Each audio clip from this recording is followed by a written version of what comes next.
Hey guys, how's it going? Uh, so just want to give you guys, um, just want to tell you guys what happened to me a couple of days ago with my car and how I got it fixed.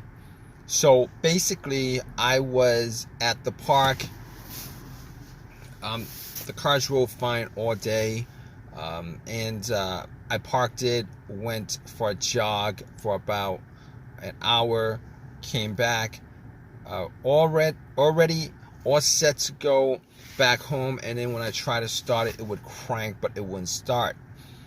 So it crank up each and every time I would try to turn the car on. It would crank, but it wouldn't start. So basically, um, I thought originally it might have been the battery that was causing it, but I remember I changed the battery up about 6 months ago. Got the battery from Walmart. It was one of these value brand batteries. And you know what? I assumed that it was the battery. I was hoping it was the battery because that was one of the cheaper fixes. But regardless, I was kind of on the fence about it because the crank was very strong. Normally, it was a weak battery or a bad battery or a dead battery.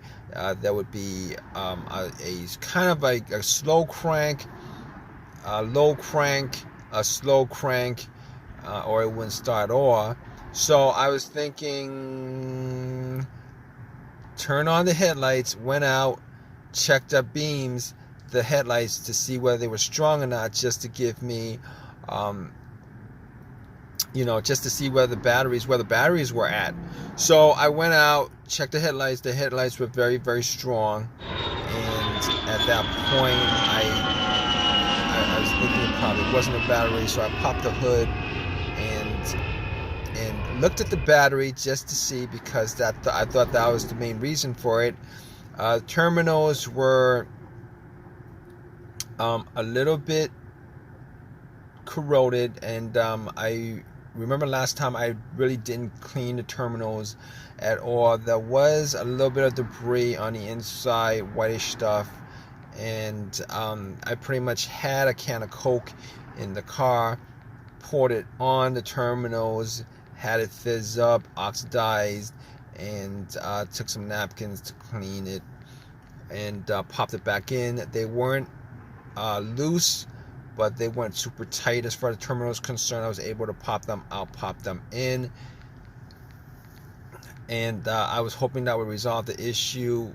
Went back, tried to start it, it would crank again, it wouldn't start.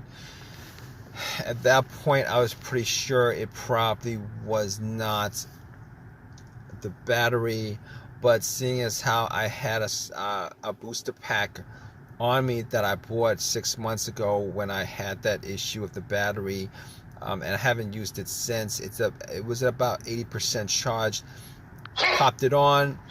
Just want to get the battery out of the way as far as it being the cause of it. I was hoping it would crank. It was hoping it would turn over. It did the same thing. It cranked. It wouldn't turn over. So at that point, I ruled out the battery being the cause of it. While I had the hood up, I was looking at the negative connection, which is the ground, which is the main ground wire. Looked at that. If you guys don't know what the ground wire is, it pretty much completes the circuit. All right, and the main ground wire is pretty much the negative cable, and that negative cable normally is pretty much connected to the frame of the car. So I checked that out, and it didn't look like it was that bad. It had some rust on it, but I didn't think it was that bad. Everything was connected well, and at that point, I pretty much ruled out the ground wire. I ruled out the battery. I ruled out the alternator, seeing as how I didn't think it was the alternator to begin with, because normally if it was a bad alternator, the car would have died out on the road while the engine was on. but that wasn't the case. But regardless, when I had the battery pack on, if it was the alternator, the car would start up and then it would die out immediately when I took the power pack off. But that's I'm going way off on that right now. I didn't think it was the alternator. Normally the alternator would not be causing some situation like this unless the battery was very, very low, and then you'd have a slow crank and all that stuff. But rule out the alternator. All right. So basically, after that, I'm like, okay, it could be a bunch of other things. It's possible that it could be a bunch of other things. But then I realized there's no check engine light at all on the dash. And I haven't had a check engine light in a long while on this car. I haven't had a check engine light in a long, long while on this car. So basically, at that point, I could pretty much rule out a bunch of other stuff that actually had a sensor connected to it, whether it be the mass airflow sensor that could cause it if there was an issue with that, throttle position sensor, camshaft, crankshaft, a whole bunch of stuff that has a sensor connected to it. I could pretty much rule that out. But here's what I did. I have a $20 OBD2 reader that I keep around in the car, and I've had it for a while. Okay, so in this situation, I was thinking, let's analyze this. Let's pretty much deduct what we need to deduct as far as causes of this, deductive reasoning as far as the causes of this. I'm like, there's a chance it might be the car's computer having issues for whatever reason. It's not connecting with the car itself. And I gotta rule that out. So I put the OBD2. And I know the OBD2 is normally not gonna tell me without a check engine light. Normally it's not gonna read anything. Well, it's gonna analyze everything and it's gonna put out readout, but it's not gonna tell you. Anyway, I put in the OBD2 and it scanned all the way through, gave me a readout. At that point, when it gave me a readout, I knew that there was no issues with any kind of communication issue with the car's ECU, the car's computer, to the car itself, and obviously it came up with there's no codes whatsoever.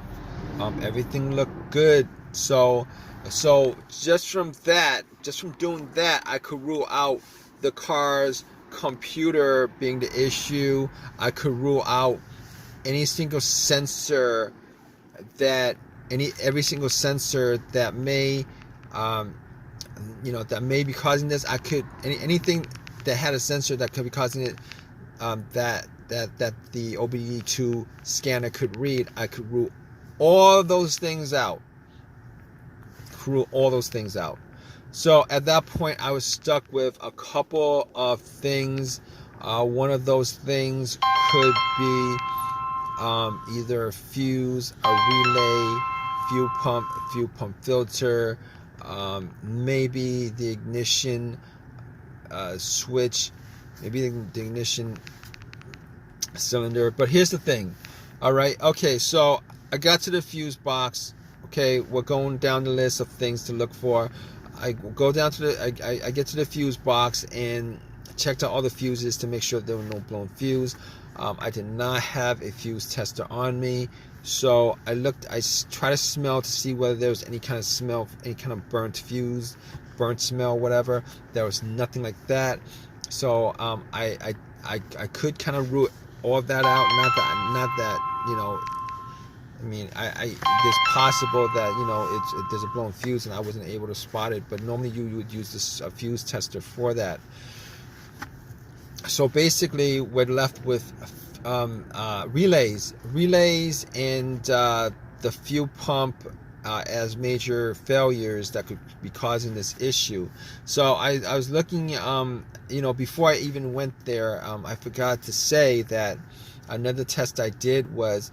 Originally, I thought it might be maybe a fuel pump issue or something like that. So what I did was I sat in my car, had the car all the way off, and what I was trying to do was I was trying to trying to hear the fuel pump going off, the fuel pump priming. All right, so normally the best way to do that is if you had another person right next to where the fuel cap is. You take the fuel cap off where you put gas in, and you would listen while somebody turns the car to the on position. Now, it was just me, so I sat in my car with everything off, turn it to the on position, try to hear, listen for some kind of whizzing sound, motorized whizzing sound, and see if I could pick anything up. I wasn't able to pick anything up either way, whether there was a sound or not. So at that point,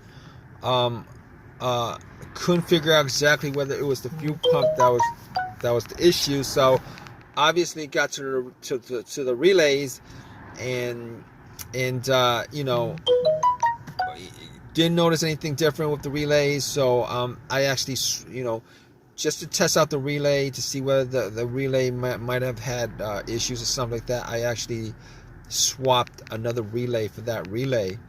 I swapped it, you know. So when I swapped it, got back in the car, turned on, boom. When you know it, it actually cranked. It turned over. So at that point, I could, you know, rule out everything else, because that was the issue that was keeping the car from turning over. At that point, I knew it was the relay.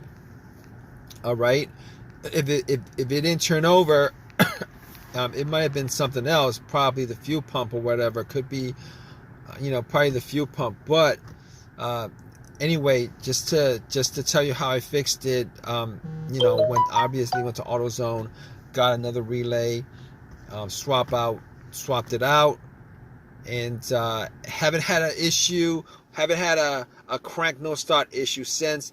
It turns over just fine.